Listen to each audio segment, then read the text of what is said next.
There's a pretty one, Ulysses.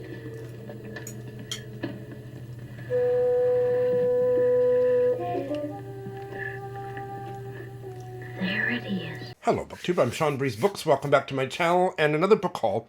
I have mentioned recently that I have been to 2 mammoth used book sales in town this fall, plus books coming in from here, there, and everywhere. So I have a large pile that I'm dividing up into 2 book hauls of about 25 books each, and I want to get these videos to you by Christmas time, and then I'm going to strike out on a new path with book hauls, I think, going forward, but I'll hold those cards close to my chest for a while. I'm still thinking about it, but behind me, the bottom 3 rows of shelves are all on-hauled books. Those are older on-hauled books than what I'm showing you, but I just want to get these. I don't even have room to put these up here in my filming studio, so I want to get them processed. So let's begin. I'm also not going to be reading you any more epigraphs. I'm fascinated by epigraphs, but I think maybe only 2 of you are, and in an effort to keep the videos as on point as possible, let's skip all that. I still like to read the opening lines or the opening paragraph or something when it has some kind of a standalone vitality, so I'm going to keep going with that. But let's get going. I should say off the top, being Canadian used book sales, it's going to be heavy can-lit content.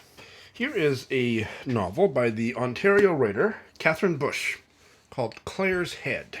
Catherine Bush was one of my mystery guests. I'll put a link to that mystery guest chat in the show notes, launching a new short story collection, the name of which escapes me. She is most well known for her 1994, I believe her debut, Minus Time, and this is a 2004 novel about a woman with migraines searching for her missing sister. The opening doesn't have a standalone vitality, so I won't read from it. I haven't read anything by Catherine Bush. She did read one of her very short stories on that mystery guest chat, so I know she's a great writer based on that, and now I've got one of her novels on my shelf. Here is a novella I picked up for $1 by somebody I've never heard of, but the press that put it out is rather famous. Oberon Press. Is Oberon Press still in existence?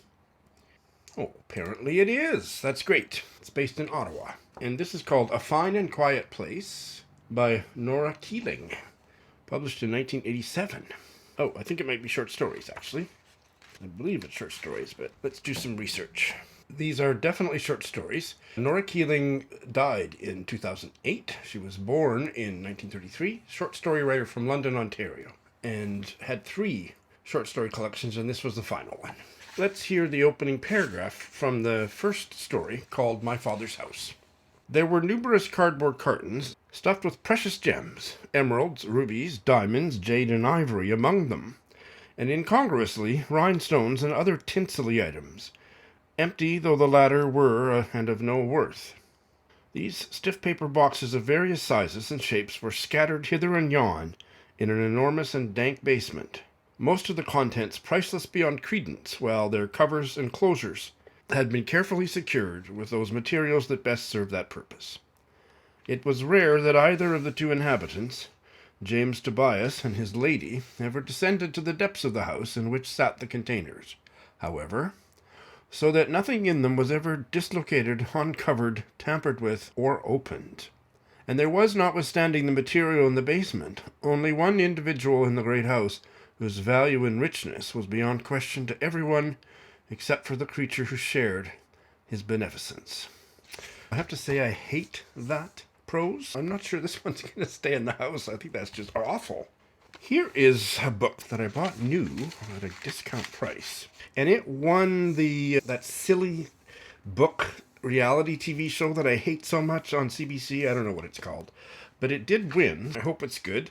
It is a memoir called A Two-Spirit Journey, the autobiography of a lesbian Ojibwa Creek elder by Ma-Nee Chacaby, and I think it won last year.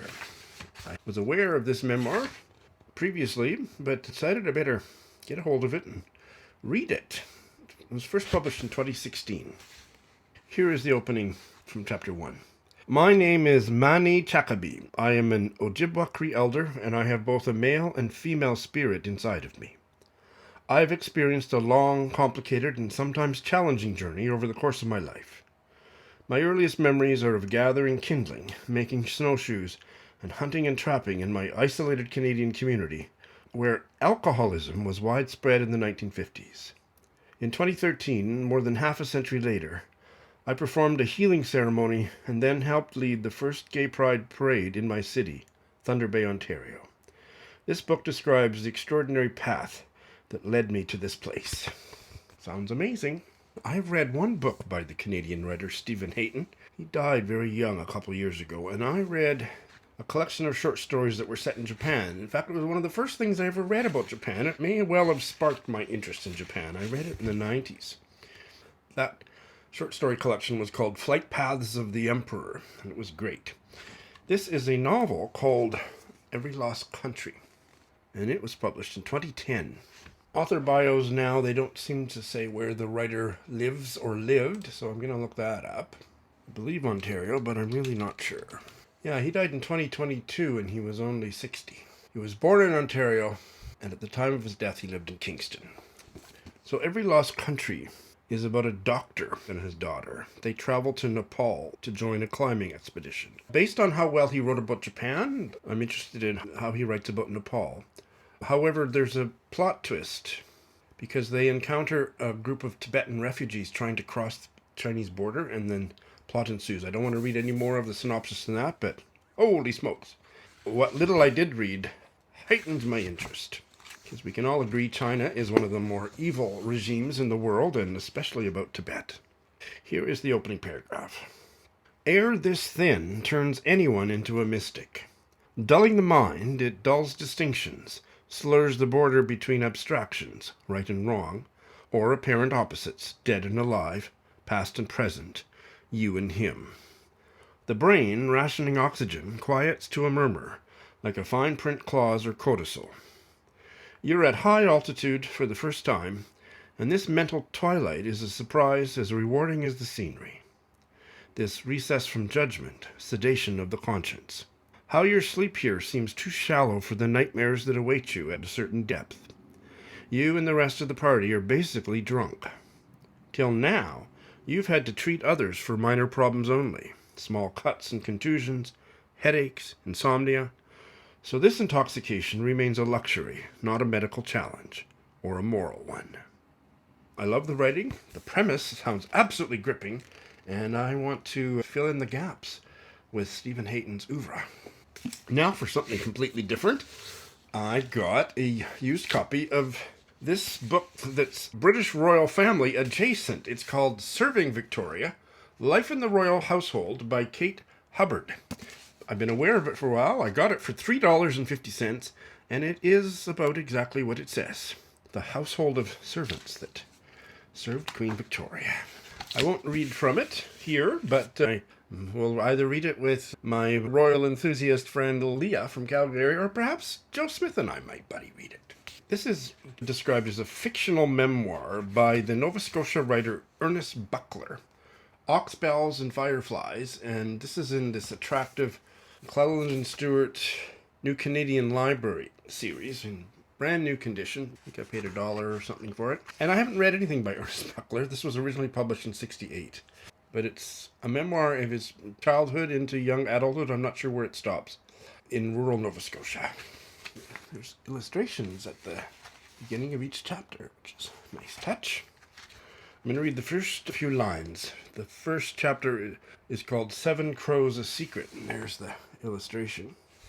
I'll call the village Norstead, the boy I. They stand for many. The time is youth, when time is young. I was 10, and I had never seen a dead person.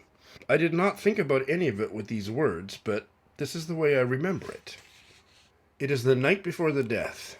I'm dreaming that it is winter and snowing, and I'll stop there, but lovely writing, and haven't read much Canadian literature set in Nova Scotia.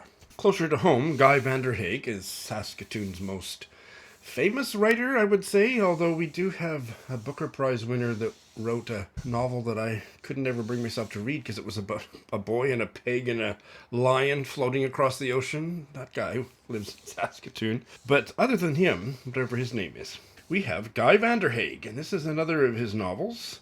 and I really have to get up to speed with Guy Vanderhaeghe. I've only read one short story collection that came out in the 90s, Things as They Are, and it was too gothic for my taste, but apparently he's just an amazing writer, and this is his novel called The Last Crossing. 2002, it's set in the second half of the 19th century in the American and Canadian West and in Victorian England. Okay, that's all I need to know. Let's see. I'll read the first two paragraphs. Charles Gaunt. Oh, wait, what is that doing there? It's interesting. Charles Gaunt is italicized, and there's no period after it, so I don't know what it means. And then the first sentence after that is, I let myself into the house, stand looking up the stairs, turn, go into the study, pour a whiskey and soda. Today's mail is waiting. Envelopes on a salver. My man Harding has laid a fire, but I don't trouble to light it. I leave my ulster on, stand sipping from the tumbler with a gloved hand, staring at the day's letters. I know what they are. Invitations. Invitations for a weekend in the country. Invitations to dine. More invitations than I am accustomed to receiving. Now people court me. Queer old Charlie Gaunt has become a minor, middle-aged bachelor celebrity. Even Richards and Merton, long-time acquaintances with whom I dined tonight at the Athenaeum, did not allow my new eminence to pass unremarked. For years, I was never anyone's first choice as a portrait painter, never admitted as a full member of the Royal Academy, only very lately handed the privilege of sporting the initials A.R.A. after my name.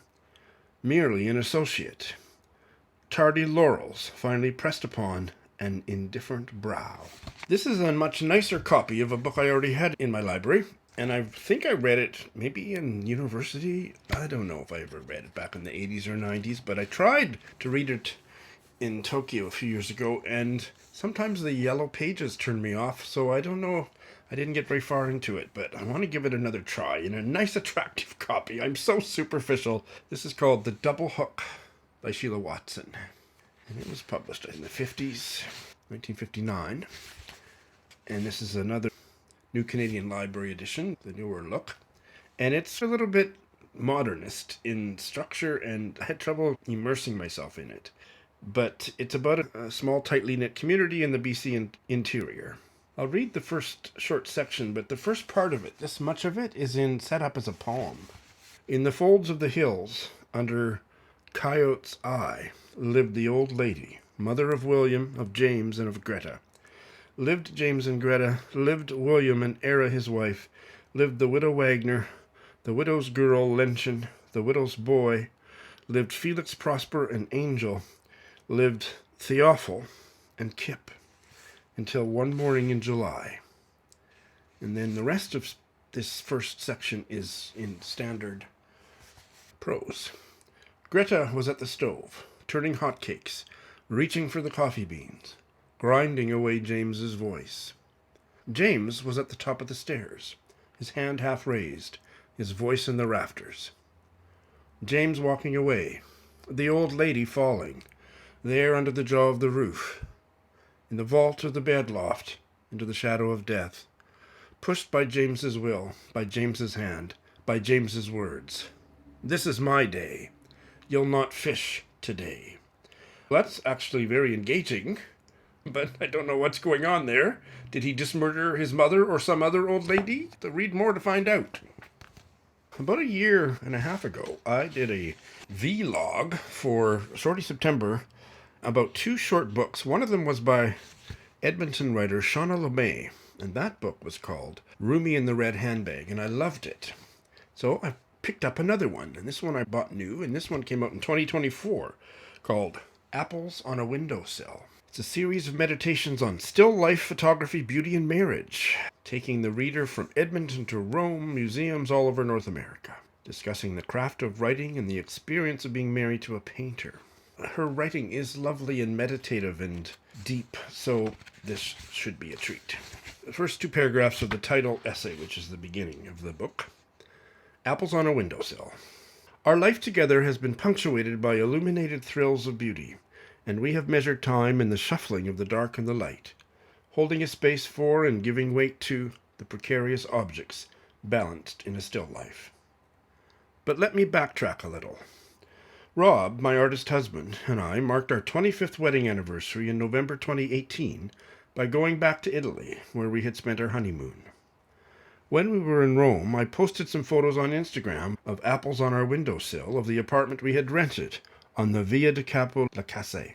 A reader remembered the apples I had mentioned in my earlier work, Calm Things, which were placed on a windowsill in Venice a quarter of a century earlier.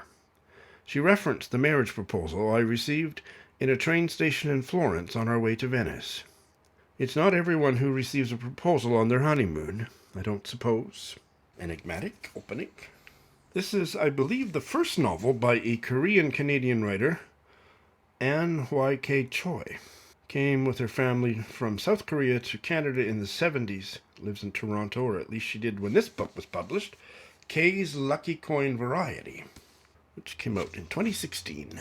And it is about a Korean-Canadian girl growing up with her brother above her parents' convenience store on Queen Street West in 1980s Toronto. I hope I'm not stereotyping, but that totally brings me to the best Canadian TV show. I would say the only Canadian TV show worth watching, Kim's Convenience. It's just so funny and so endearing characters, and it's about exactly that. I just loved it so much. I binge watched it. Binge watch is not a verb that goes very well with Canadian film or TV. I won't read from it, but I sure look forward to giving it a try. And I've been talking quite a bit recently about Matt Cohen. He was the Toronto writer that I heard him read in Edmonton in the 80s or 90s, and have read a couple of his books and loved them. And here's another one of his that I haven't read that's in brand new condition that I picked up for a couple bucks at a book sale. It is called Last Scene. A darkly comic story of a man's despair following the death of his beloved younger brother. And this is an enigmatic line. I don't usually read directly from the synopsis, but this is an enigmatic sentence fragment. And of the curious woman who tries to bring them both back to life. 1996. Opening paragraph. Harold had been dreaming comets, incandescent fireballs swooping down on the sun. Now he was listening to the children in the back lane, the proud arcs of their voices, their shoes slapping and scuffing against the dirt. "Throw it! Come on, throw it!" His nose filled with the dark, stained smell of his old baseball glove, deep and shining with oil and sweat. The sharp magic snap of burnished leather swallowing a hard-hit ball. The voices melted into laughter. Running, the chase. Voices raised in a chorus of objection. Silence, or what would be silence if not for the sounds of cars, birds, a cup breaking just after his elbow nudged it from the bedside table. A writer that I'm very much looking forward to delving into that lives in Saskatoon is Dave Margoshes. He is a good friend and writing mate of David Carpenter, and also a friend and a literary compatriot of Sharon Batala. And this is one of his novels that I picked up at one of the book sales. It's called Wiseman's Wager, which came out in 2014. And it's the life story of Zan Wiseman, son, brother, not Jewish Jew, proxy twin, sometimes communist, four-time husband, one-time novelist, and bet-hedging atheist. Here is the opening couple paragraphs from part 1. 4:45. The earth wobbles on its axis like a gyroscope beginning to run down, and the motion awakens Zan, jerking him upright in the dark like a puppet. Fitzgerald was both right and wrong. It is always night in the soul, but not always 3 a.m. But what kind of a cockamamie believes in the soul anyway? He was at synagogue the day before with Abe. Some nice people there, all right, but much talk of God. Synagogue is one thing, no harm there. Maybe he'll join, if they'll have him. But what kind of a cockamamie believes in God? 2,000 years ago, 3,000, all that biblical spirit. Maybe then. Altar cockers like Abraham and Moses, heavy hitters like David, okay. Those guys believing in God maybe made some sense. They didn't know any better. But after the Romans, the Assyrians, the Inquisition, the pogroms, Auschwitz, not to mention the new barbarians at Israel's gates, suicide bombers and airplane hijackers, and not a peep from on high in all that time. Who the hell could believe in a God like that? Zan gives his head a shake and burrows it back into the pillow. This is a Scottish novel. I guess you would say Scottish. It's set on the Orkney island of Helya, and it's called Greenvoe by George Mackay Brown. And this is his debut novel, recreating a week in the life of this island, mixing history with personality from minister to Marxist, in a brilliant, sparkling mixture of prose and poetry. I'm flipping through it, and I don't see much poetry, which I'm relieved about. And when was it published? Originally in 1972 by the Hogarth Press, and this is the 1976 Penguin edition. I'll read the first 3 short paragraphs of Chapter 1. Slowly the night shadow passed from the island and the sound. In the village of Greenvoe, lights burned in the windows of 3 fishermen's cottages above the pier. A small, dark, knotted man came out of one of the doors. He picked up a half-dozen lobster creels from the white wall and carried them across to the pier and down a few stone steps. A motorboat called the Ellen was tied up there. Bert Kirsten stowed his creels on board. He untied the Ellen and pushed off. He swung the starting handle.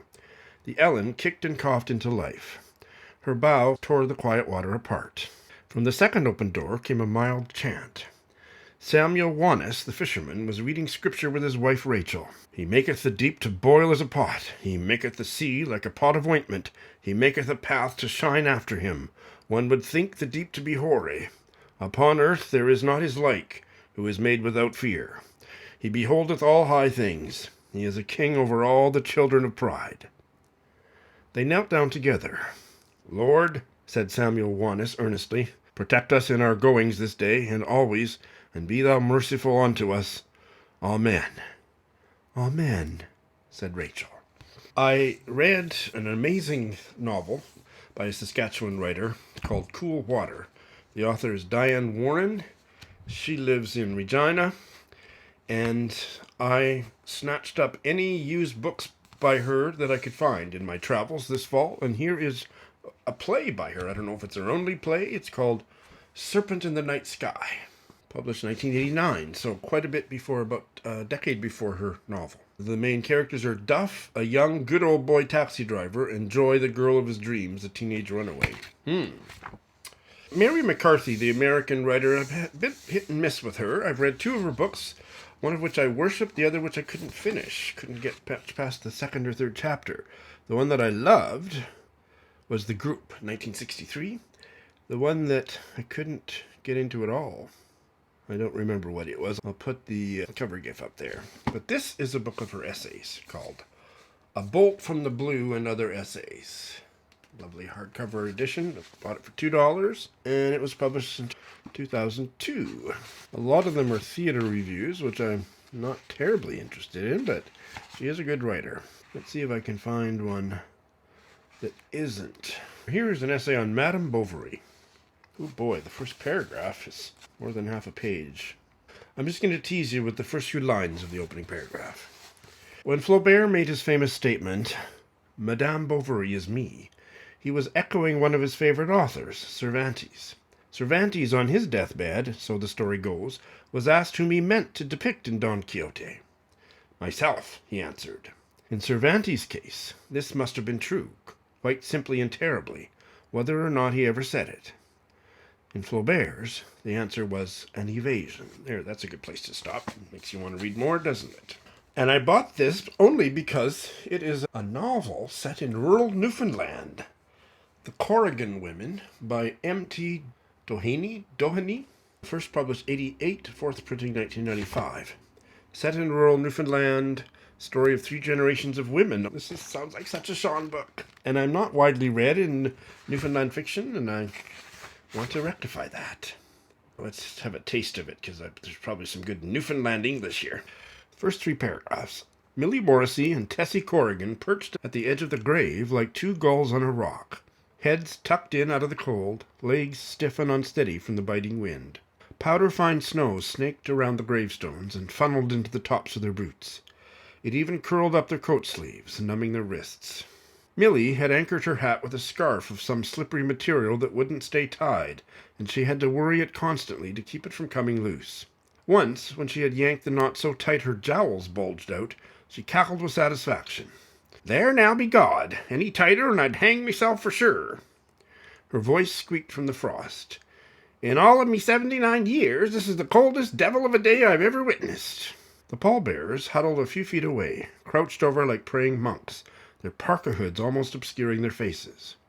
Like Milly, they too grumbled from time to time about the certainty of freezing to death if Father Duffy didn't soon make his appearance. I love that, and that was not an imitation of a Newfoundland accent, because I wouldn't be able to pull that off, but, oh, this sounds just lovely.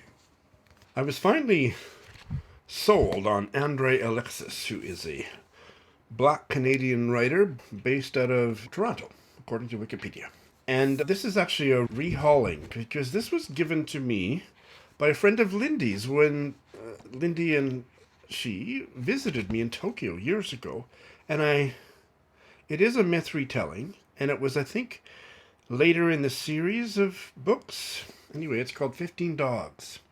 And for those reasons, I didn't hang on to it. I had to make a lot of tough choices when I moved part of my library back to Canada 3 or 4 years ago, and this one didn't make the cut. Editing Sean here, I have realized I made quite a mistake. Kathy, Lindy's friend, did not give me 15 Dogs. She gave me a different book in the series. So André Alexis has a quincunx cycle, and there are 5 volumes. Maybe there's going to be more forthcoming.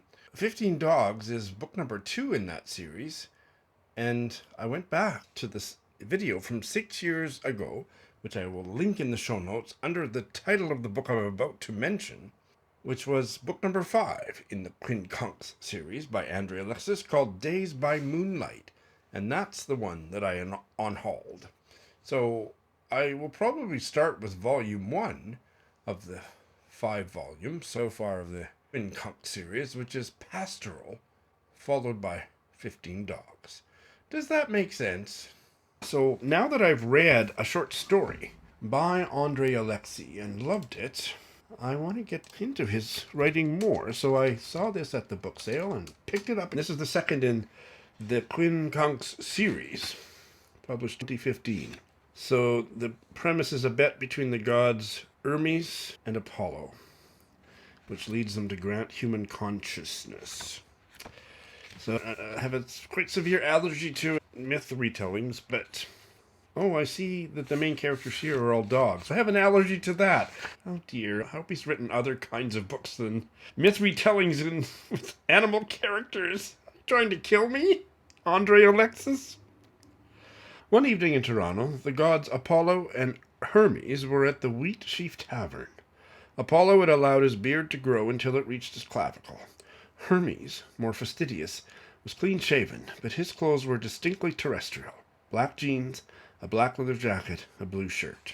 If there's at least a few human characters, but I don't have high hopes for this. I think I need to hunt down a more Sean book by the same author. Here is another one by Dianne Warren, and this is a collection of 10 short stories called Bad Luck Dog, published by the much-missed Koto Books in Regina. It went belly up maybe 10 years ago. This is a 1993 collection. There is a politically incorrect term in the first line of the first story, so I won't read that to you. But here is the opening paragraph of the second story, called The Curve of the Earth. They had the old woman carried down to the beach by Mr. Boone, the proprietor's handyman. Mr. Boone was a big man who had retired early from his job as a foreman in a warehouse. He had been a boxer at one time, a provincial heavyweight champion, so people said.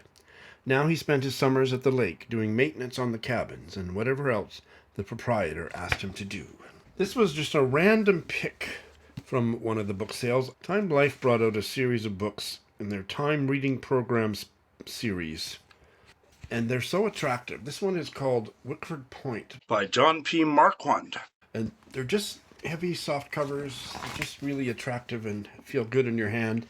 Never heard of the author or the novel, but now that I have looked stuff up, I think this could be a Sean book, published first in 1939.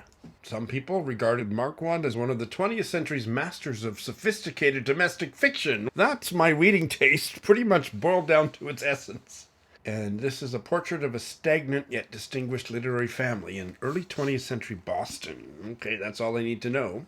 John Marquand died in 1960. He was almost 70 at the time. He was born in Delaware and quite prolific and successful in the mid-1930s. And there's what he looked like. I'll read the opening paragraph. The first chapter is called Sid Sucks the Gasoline. At the top of Alan Southby's letter was engraved Martin House Study, and to the left in smaller type, Dr. Southby. This reminded everyone who had known him long enough that Alan had assumed this title as soon as he achieved his Ph.D. degree for studies in English and American literature. He first used it tentatively among groups of undergraduates. Later, the women's clubs where he lectured had employed the prefix also. And finally, when the university press published his volume, The Transcendent Curve, his place in the scholastic world was irrevocably established. This is a art novel that skips around between New York and London. It's called Port Mungo by Patrick McGrath, and I thought he was an Irish writer. Did I have that wrong?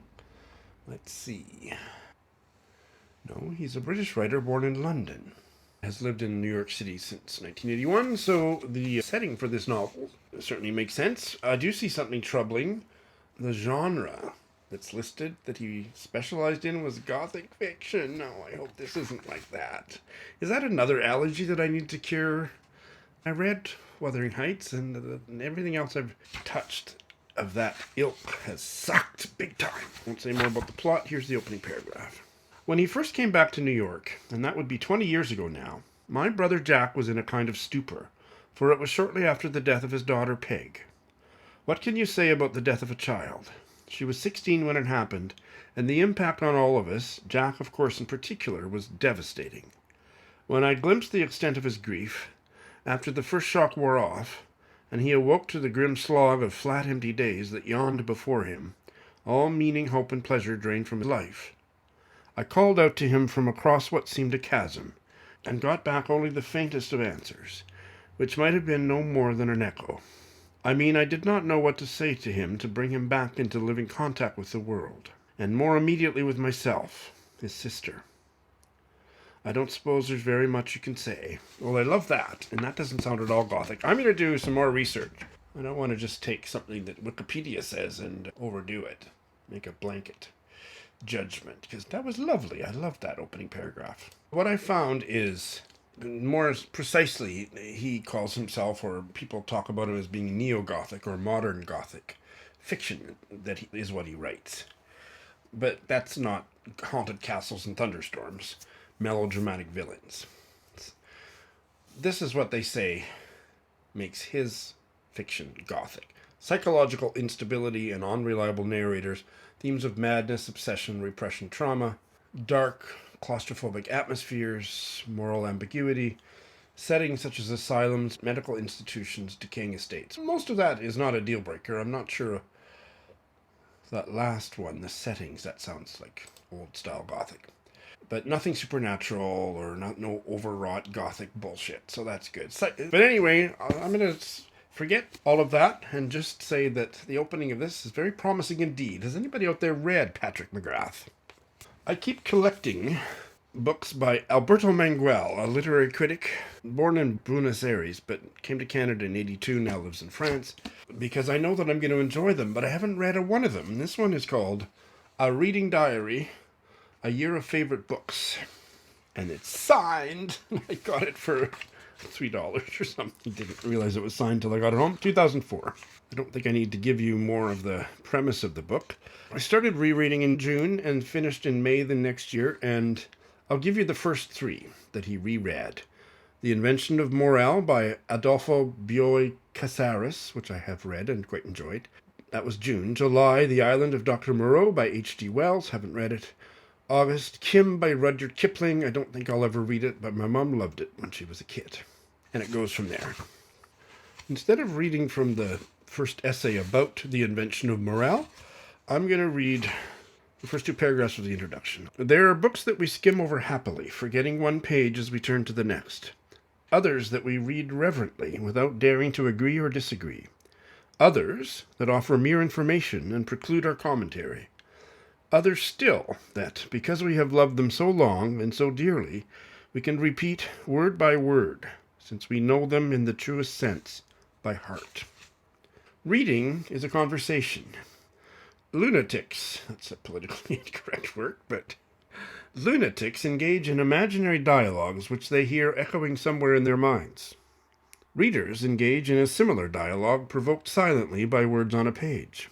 Usually the reader's response is not recorded, but often a reader will feel the need to take up a pencil and answer back on the margins of a text. This comment, this gloss, this shadow that sometimes accompanies our favorite books extends and transports the text into another time and another experience. It lends reality to the illusion that a book speaks to us and wills us, its readers, into being. Whew. I think I'm going to have fun with this, and what I should do is not take a year to read it, but take as long as it takes to read the works of literature that he's rereading alongside these essays. This is a new release. It just came out about a month ago by the Saskatoon publisher Thistledown Press, but it's by a BC writer. It's set back in 1875 on Vancouver Island. A Snake and a Feathered Bird by Angie Ellis. Gorgeous cover. And like I say, set in 1875, 3-year-old Ben comes to live with a woman and her volatile husband in their small wilderness cabin. I'll read the first few short paragraphs. Ben, 1875. He sat in front of the fiery-haired woman on her horse. She clutched the reins with pale hands, blue veins lying flat beneath her skin as if painted there. When he squirmed, she patted him and whispered words he didn't understand. They rode in the shade of a treed mountain and past a lake, where glimpses of silver water flashed through the branches. The woods became deeper. Here it was cool and still and smelled of mud. A flash of black and the quick whoosh-whoosh of birds' wings. He looked up to where the tops of the wide trees disappeared in thick piney boughs. There was no sky here. "It is good, this place, yes?" the woman said. But he was afraid of the rustling, creaking sounds of the forest, and though the woman seemed kind, he was afraid of her, too. That's lovely. Apparently I'm an influencer, and so I was on a list of influencers in Canada to receive a box full of 2025 fiction by independent presses, and this is one of them. I meant to do them all in one video, but I'm not that organized, so the rest of them will be in the next book haul. But this one is Property by Kate Cayley, and this is a queer takeoff on Mrs. Dalloway, set in a gentrifying neighborhood.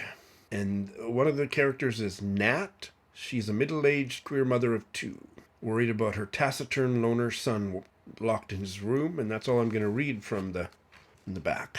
Madeleine Tien, whose blurbs I would trust, says it's both minutely observed and movingly kaleidoscopic.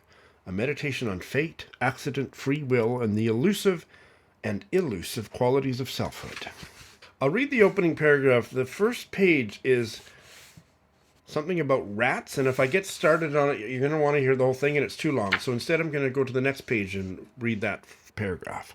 "Wake up, you fucker," she thought, nudging the dog with her toe. These days he just slept, mostly when it was hot.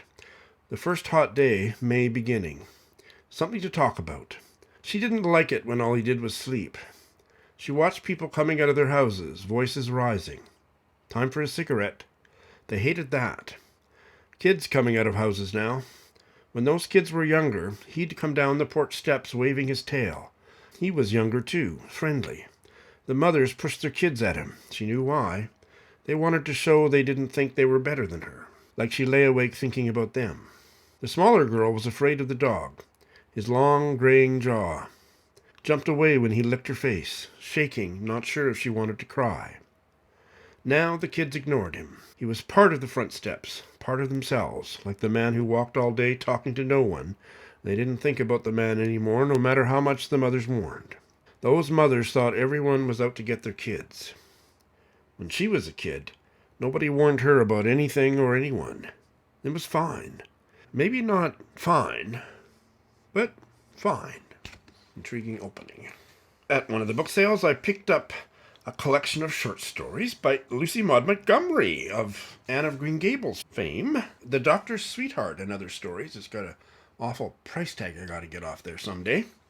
And I'm going to read this to my mom, because she is as big a fan as it's possible to be of Anne books and all of the other books, and she didn't know these stories. This was published in 1979. It must have been collected at that point, because, of course, Lucy Maud Montgomery was long dead by then.